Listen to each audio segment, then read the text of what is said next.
sarap pag-isipin, tao'y nilikha ng Diyos sa layuning magaling.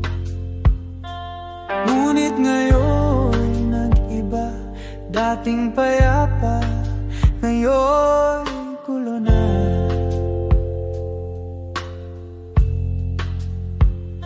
Ang plano ng Diyos ay binago, sa usod gawa-gawa ng tao. Magbago man ang lahat sa mundo, ang salita ni Kristo hinding-hindi magbabago. Magbago man ang uso at tao, ang katotohanan niya di maglalaho.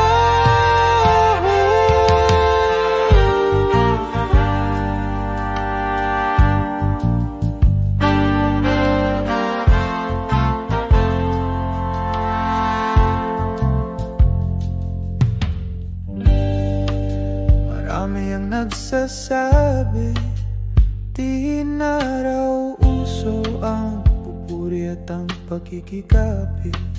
Tanggap na raw ng lipunan, ang plano ng Diyos ay binago, sa uso at gawa-gawa ng tao.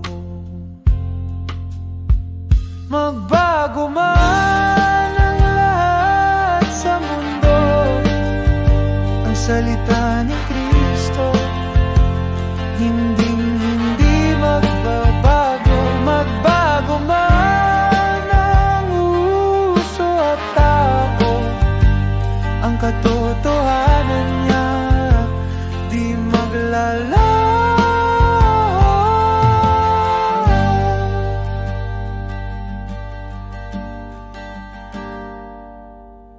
Uso na raw ang sariling daan, wala ng Diyos, sariling laman ang pinapakinggan.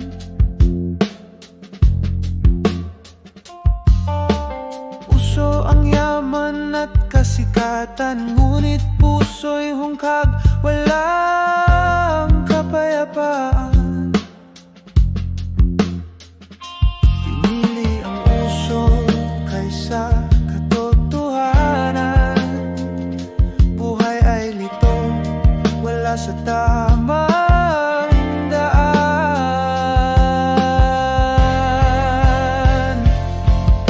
Balik tayo sa kanyang salita, doon may buhay, di uso lang nagawa.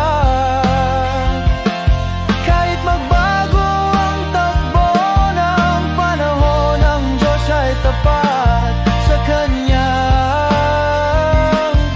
tugon.